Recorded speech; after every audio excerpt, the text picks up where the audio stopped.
Buenas tardes. Gracias por asistir a esta charlita que vamos a hacer sobre nuestra última producción.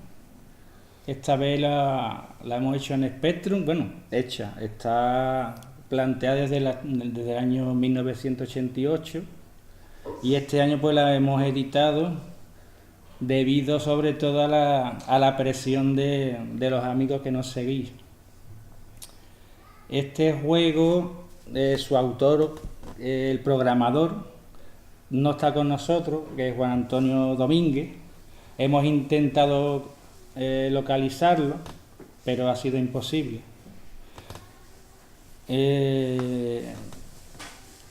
Nosotros, para los que no nos conozcáis, formamos un grupo desde el año 1991, Batman Group. Empezamos la demo escena de Amiga y luego, pues, como los miembros cada uno tenemos un sistema que nos gustaba de pequeño, pues hemos sacado otras producciones en Astran, aquí de Spectrum, y de todos los miembros que formamos en un principio el grupo, que éramos más de 20, actualmente activos, pues hemos quedado 6. Entre ellos, pues tenemos nuestro último fichaje, que es Julio, que es mi cuñado pequeño, pero ya se ha hecho un músico bastante bueno. Lo hemos fichado este año para que nos haga las músicas para Spectrum y Astran.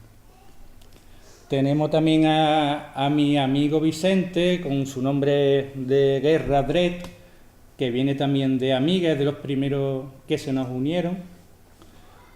Este hombre empezó también con el Spectrum, luego estuvo Atari y luego ya se vino con nosotros a la Amiga.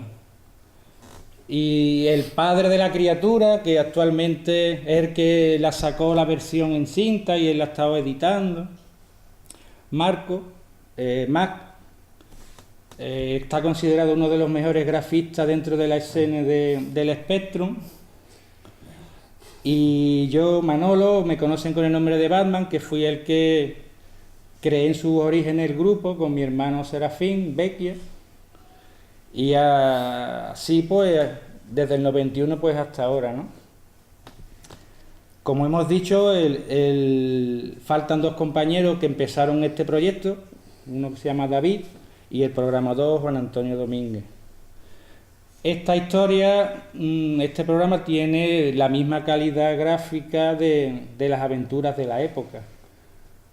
Tuvo mala suerte, en su momento no se pudo sacar, ya que los compañeros o tenían 17, 18 años y no sabía exactamente... Menos. ¿Perdón? Menos. O menos, 14, ¿no? 15. Entonces, pues no sabían dónde tirar. Ellos pensaban que a lo mejor contactando con tenían 2 opciones, ellos pensaban que tenían 2 opciones de poderlo publicar. Primero era contactando con Bruguera, que fue la editorial que sacó este cómic, o con alguna editorial que sacaba programas, Dynamic o Toposoft, y que ellos luego se encargarían de hablar con la editorial Bruguera para el tema de los derechos. Entre una cosa y otra se quedó en el tintero y luego ya se hizo y se quedó en el olvido, y luego ya lo rescató Marco. Este cómic, su autor es el dibujante Han, que también tenía el cómic más o menos estaba al nivel de la serie de Mortadelo y Filemón, pero Mortadelo y Filemón pues tuvo un poco más de tirón, ¿no?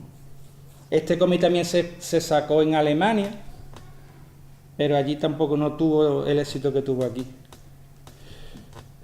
Como he dicho antes, el juego se hizo entre el año 88 y 89. Este cómic concretamente se publicó en el año 81 con el sello de Bruguera.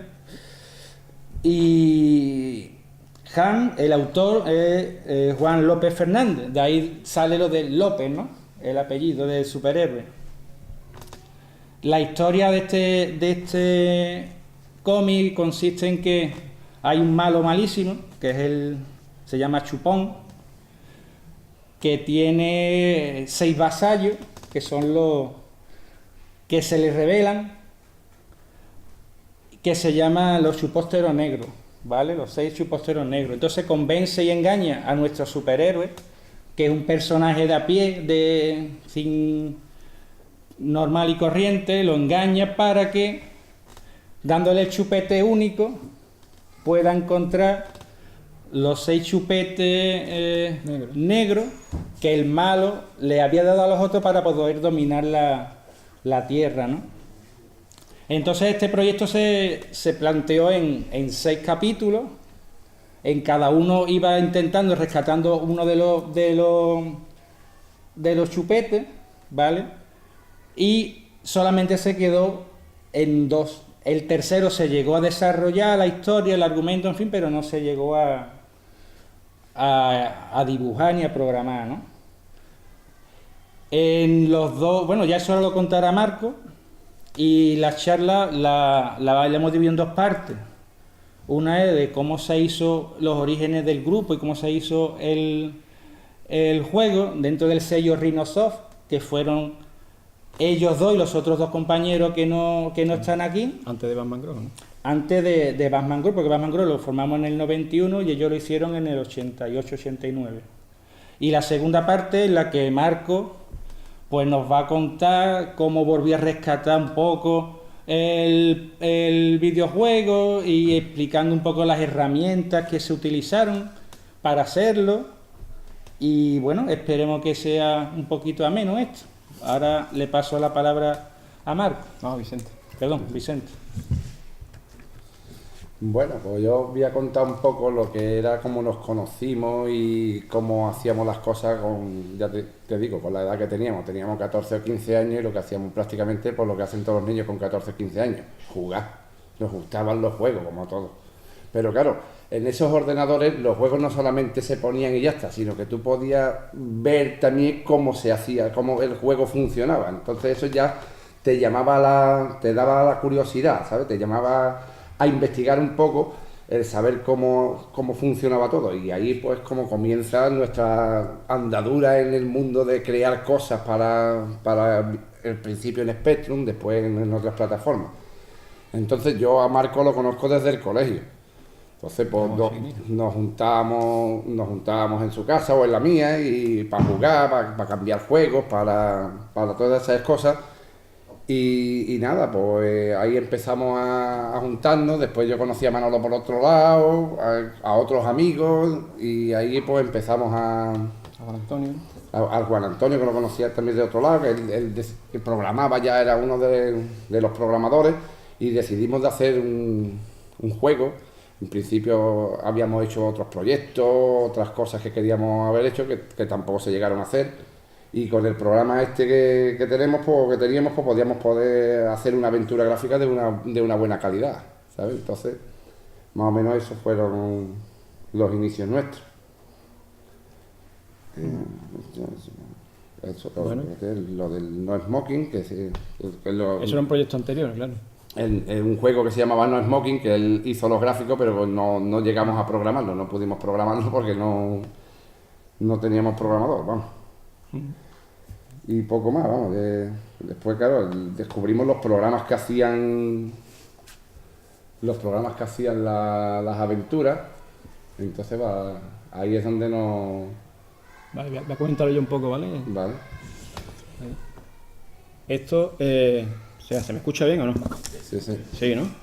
Vale, aquí he puesto 2 de los creadores de aventuras, porque este tipo de juegos conversacionales no se solían hacer como la mayoría de los juegos en la época, en ensamblador, ¿no? Programados en ensamblador, sino que se usaba una herramienta específica, que era lo que se llamaba un parser, que era una utilidad con la que se creaba la aventura, ¿no? Tú tenías ahí todas las herramientas para poder crear la aventura, creabas todas las localidades, toda la lógica del juego, creabas todos los objetos y, en fin, todos los verbos, los sinónimos que tenía la aventura, y también solían incorporar la herramienta gráfica para hacer los gráficos del juego.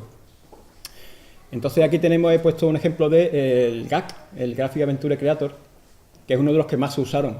Por lo menos aquí, para hacer las aventuras en España, se usó mucho esta utilidad de Incentive, que luego tiene la que está al lado, Stack, es, digamos, la misma, pero en su versión de Atari ST.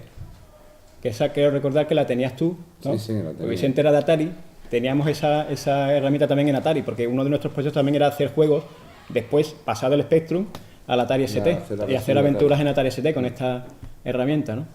Luego, después de estas dos, está esta, Professional Adventure Writing System. Mi inglés no, ¿vale? Mi inglés es chungo, ¿vale? Pero, esta fue con la que hicimos nosotros Super López. Realmente supone un avance con respecto al GAC, que es la que, sin embargo, fue bastante más usada, ¿no? Además, esta herramienta se tradujo al castellano. Había una versión en castellano. Bueno, y aquí vamos a dar un breve repaso al panorama de las aventuras conversacionales que había en la época, ¿vale? En Spectrum, sobre todo, bueno, y todos los sistemas de 8 bits en general, ¿no? Que algunas también se versionaron a 16 bits, sobre todo en la última época. Esto es el primer juego de Dynamic, ¿vale? En el año 84, su primer juego fue una aventura gráfica, o sea, gráfica conversacional, ¿vale? El Yen, programado por Snacho, que era, digamos, el grafista programador de Dynamic. Ahí vemos con el logo antiguo, hecho a mano, pintado a mano de Dynamic. Dynamic es que apostó mucho por las aventuras conversacionales. La gran mayoría de las aventuras en España están editadas con Dynamic, ¿no?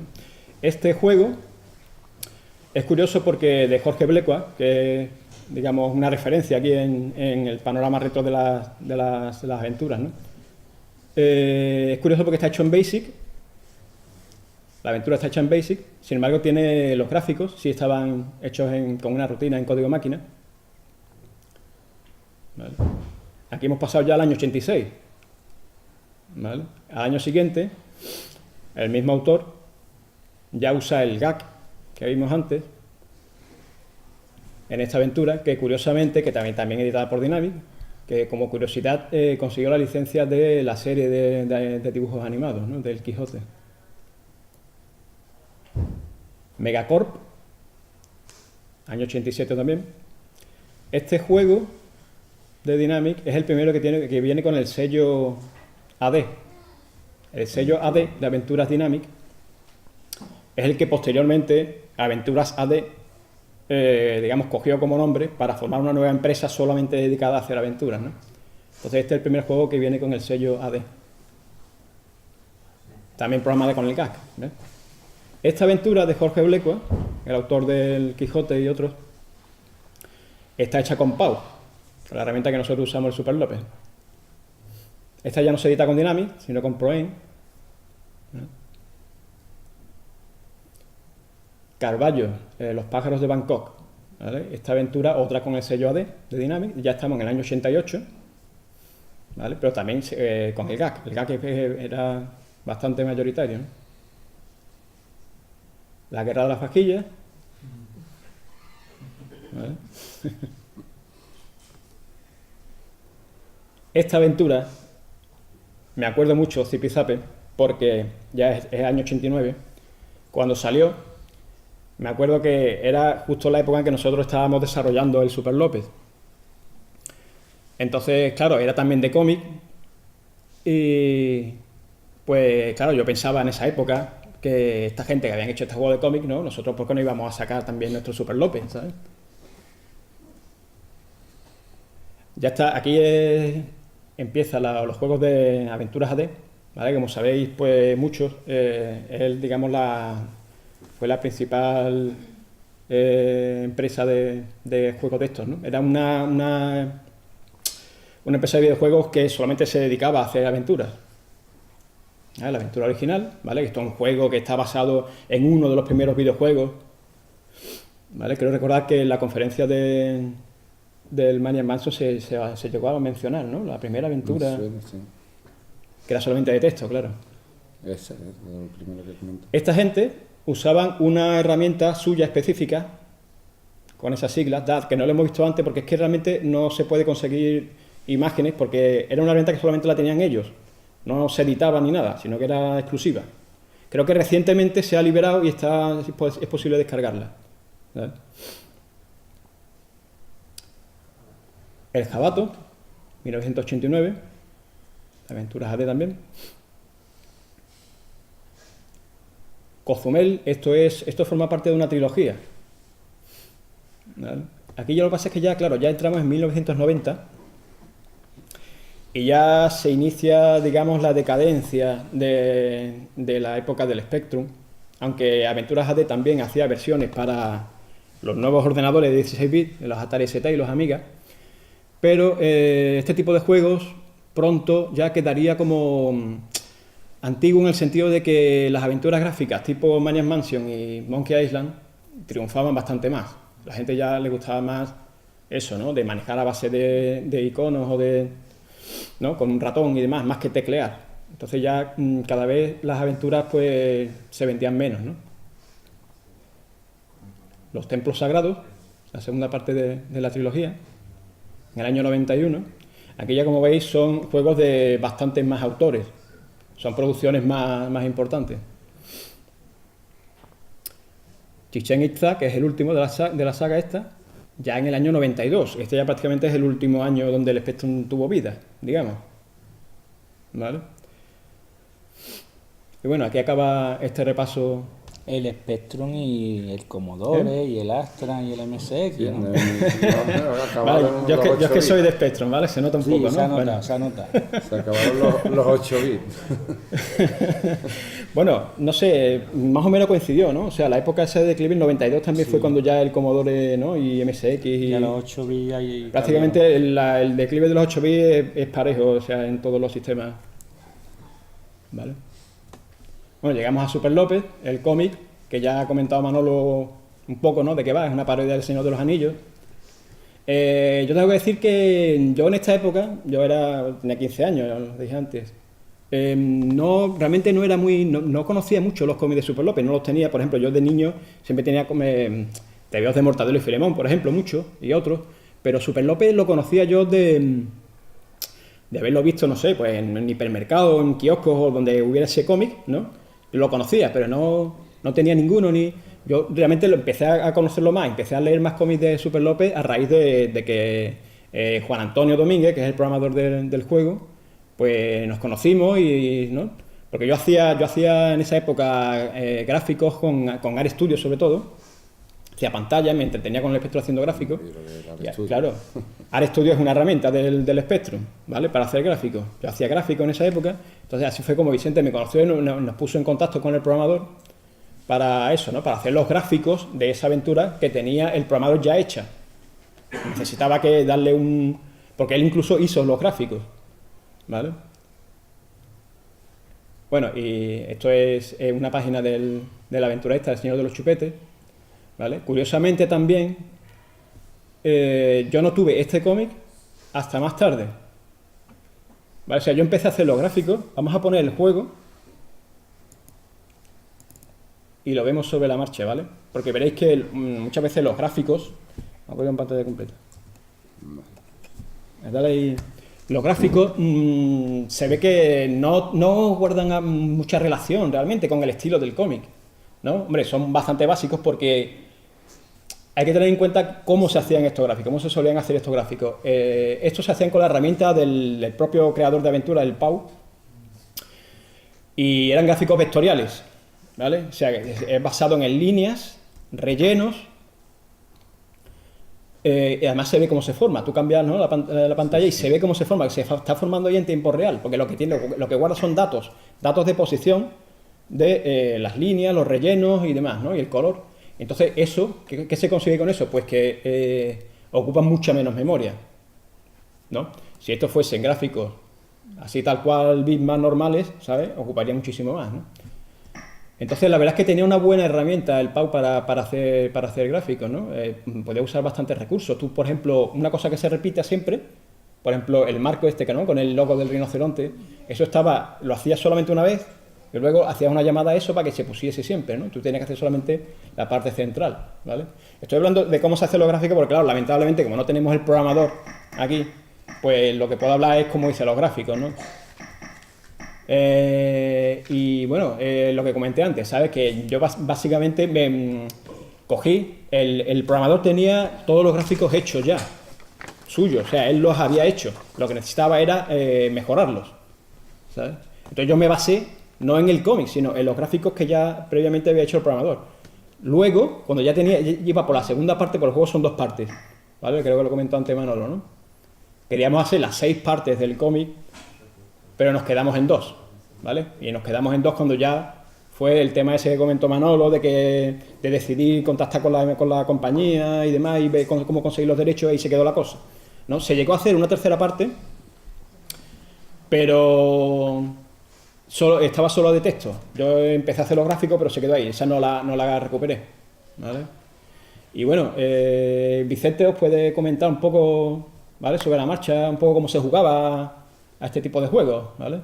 El juego, más o menos, para el que no lo conozca, es un juego en el que tienes que decirle, por lo que las pistas que te va dando, lo que tienes que hacer, a dónde te tienes que dirigir, lo que tienes que examinar, lo que tienes que coger, y más o menos pues te va guiando por ahí, te va dando algunas pistas y tienes que ir pues, cogiendo cosas, averiguando un poco, examinando lo que hay.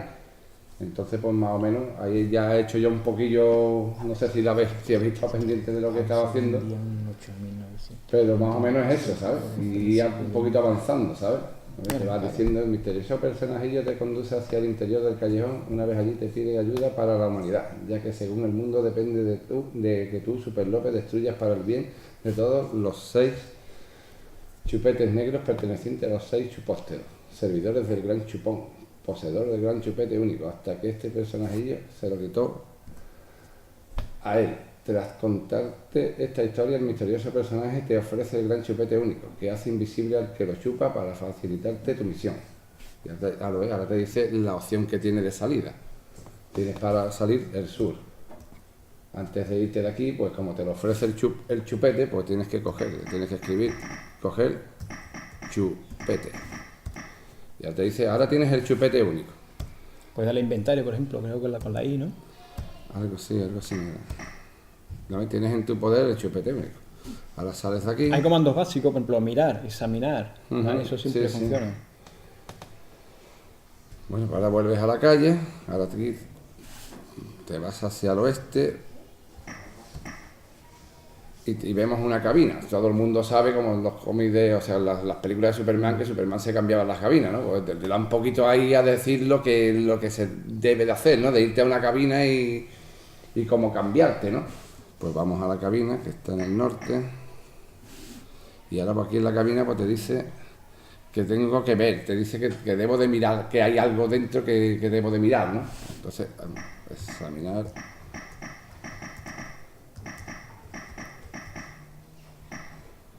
Puede ver un traje de superhéroe oculto tras las páginas amarillas.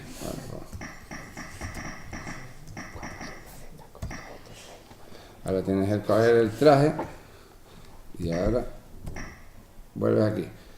Estás en la calle, acerca de la frente y ves una cabina muy singular, salida al este. Vale. Pues, o sea, tenemos el traje. Si yo ahora le digo aquí poner traje, claro, esto directamente como hay alguien viéndote, te dice la aventura que hay alguien viéndote, entonces se revela tu identidad y acaba la partida, ¿sabes? Entonces tenemos que ir a un sitio donde no haya nadie. Por ejemplo, esta calle está solitaria, ¿sabes? Y no hay nadie, entonces aquí ya te puedes poner el traje. Ahora llevas el traje puesto y ahora pues ya puedes hacer puedes volar. Volar casa, una casa. Al sur. Al sur, ¿no? Vale. Y ahora pues, estás volando entre las nubes y ves tu casa hacia el sur. Ahora era aterrizar, ¿no?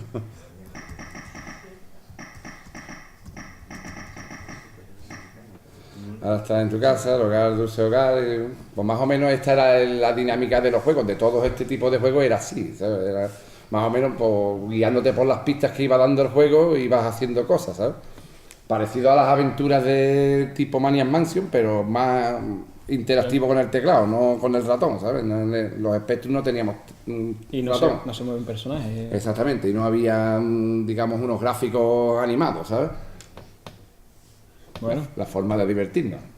Echábamos horas, ¿eh? Aunque parezca mentira, echábamos muchas horas esta, ¿eh? Y nada, vale, pues, pasamos entonces, ya damos un salto temporal, ¿vale? Vamos a la segunda parte de la charla, sí. que sería...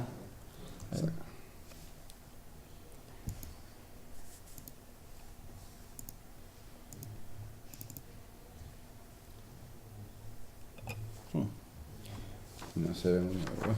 No, sí se ve, sí se ve. ¿Vale? Esto ya estamos en 2010. Cuando a mí se me ocurre publicar, digamos, el juego, porque el juego había estado... yo lo tenía en una cinta por ahí, ¿vale? Y no la conocía nadie, nada más que nosotros, ¿vale? Entonces se me ocurre publicarlo en foros, porque yo sí había logrado pasar de la cinta a un formato de Spectrum, que es lo que se llama un snapshot, que es como una captura, ¿no?, de la memoria. Entonces había logrado pasar eso, ¿no? El juego en las dos partes que teníamos. Había grabado esos ficheros Z80, que son esa captura de memoria, ¿no?, ese snapshot. Entonces eso fue lo que yo publiqué en foros en el año 2010 y curiosamente vi que tuvo bastante éxito, ¿no?, bastante aceptación. La gente se alegró bastante, ¿no?, de ver que había un juego hecho en la época que no se llegó a publicar, ¿no?, como curiosidad, ¿sabes?, como una cosa inédita. E incluso esto, por ejemplo, es un mapa que se curró alguien de la escena del Spectrum, se llama Mike Myers, y lo publicó, por ejemplo, en WOS, World of Spectrum, que es la principal página sobre el Spectrum que hay en internet. El tío se curró todo este mapa y la segunda parte, que es esta es la primera parte del juego, ¿vale? Las pantallas que están en blanco es porque no hay gráficos. Algunas localidades del juego no... ¿Veis? Aquí, no avanza. Ahora. Vale, ya me he pasado, ¿vale? Esta es la segunda parte del juego. Aquí el juego cambia completamente. Como veis, es un entorno más de selva, porque esto es según la historia, que conozca la historia, ¿vale? Bueno, el caso es que no solo publicaron esto, se hicieron mapas y también se publicó la solución de la aventura, incluso pokés y trucos y cosas y demás, ¿no? Se hizo una entrada... Se hizo una entrada del juego en la base de datos de World of Spectrum y demás, ¿no? Esto, como curiosidad, es un mapa, ya que estamos poniendo mapas, que yo hice en la época de la segunda parte del juego.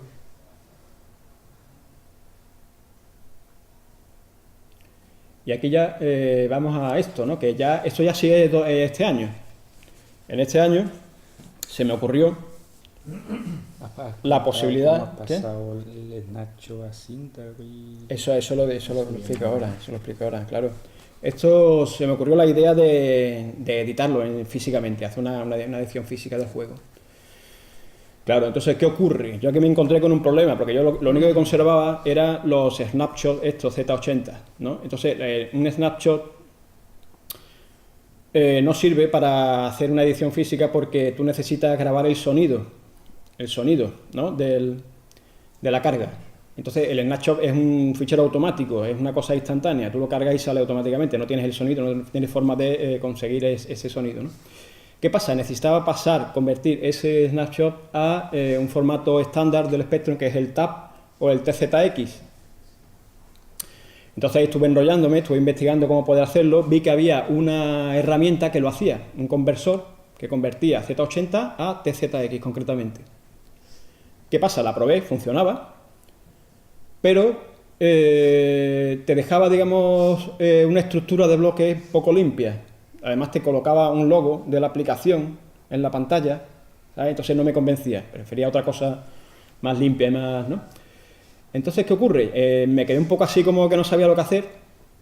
Hablé con gente en los foros y demás, ¿no? Para ver si me podían echar una mano. Cuando, curiosamente, me di cuenta de que las versiones que yo había conservado, Z80, era una captura del juego corriendo en el modo de Test Adventure del PAU.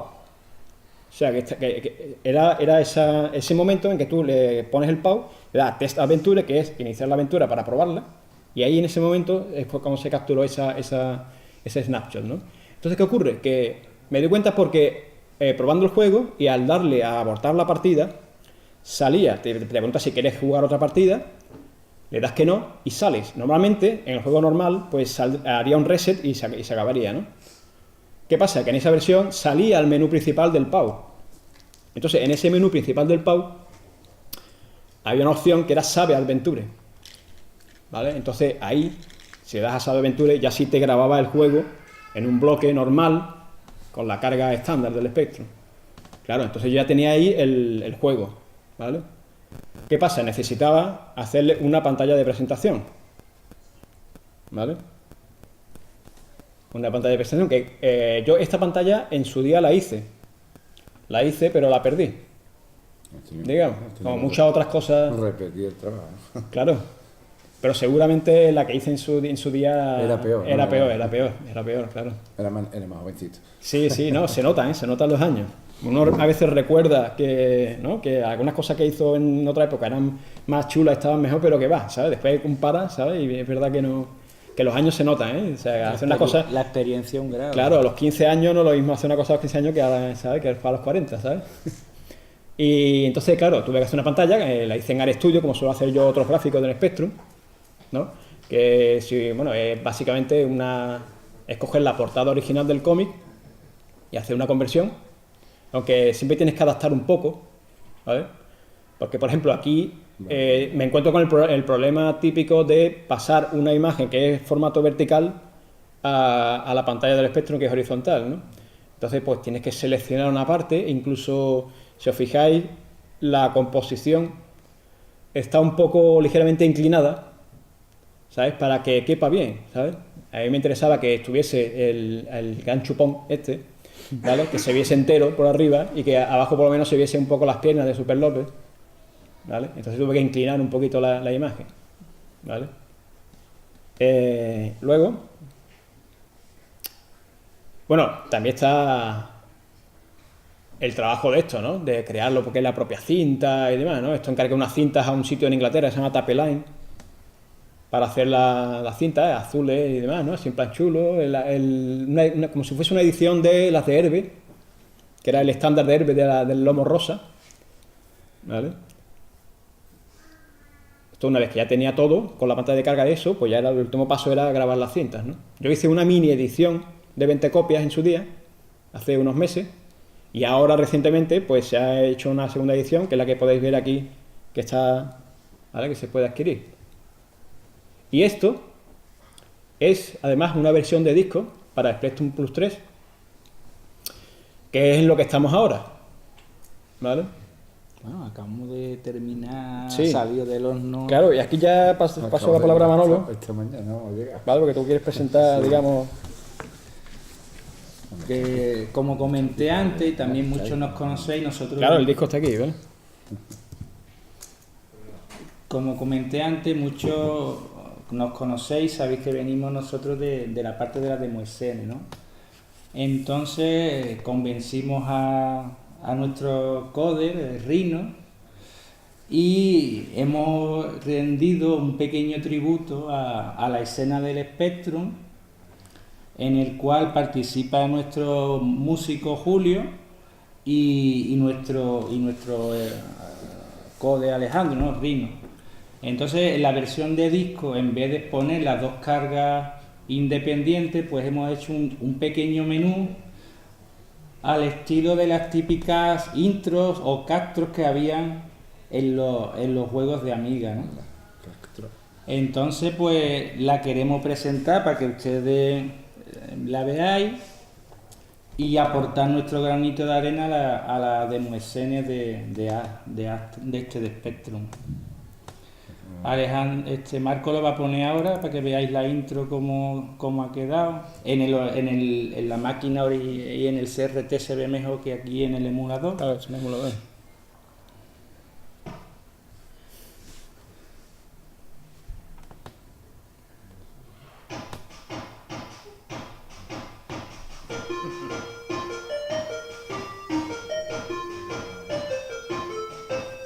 Ahí ya pulsando el 1 cargaría la primera parte y el 2 la segunda, ¿no? Los típicos scroll test, así con ondas, que se ponían en los años 90, cuando empezó la demoscene a tener más éxito. Aquí saludamos a muchos de los amigos que estaban en la época y ahora en el mundillo retro, ¿no? que siguen participando y ampliando la escena, ¿no? Entonces este menú es el que va a salir la versión de Spectrum Plus 3, ¿vale? Tiene este extra, que no lo tiene la cinta. La imagen, el DSK de la imagen de disco de Plus 3, pues en unos días Alejandro la subirá, me imagino que a PoWeb, la página a nivel internacional donde se van subiendo todas las producciones de ordenadores, videoconsolas y todos los sistemas. Y esperamos que os guste. Nosotros la hemos presentado aquí también todo esto, aquí en Retro Sevilla. Como somos miembros de la asociación que organiza esto, pues aportar un granito de arena y que nuestros fans, como hay aquí varios que conozco, acercaros aquí al evento, ¿no? Esperemos que lo disfrutéis cuando lo adquiráis o lo descarguéis de internet y ya nos comentaréis a ver qué sale. Como dijo Marco, como eso se liberó en el 2010, en YouTube ya hay algunos amigos que lo han terminado. O sea que cuando tengáis alguna duda lo buscáis, que ya está la solución ahí puesta, ¿no? Si tenéis alguna pregunta o alguna duda que queráis o que os podamos ayudar a solventarla,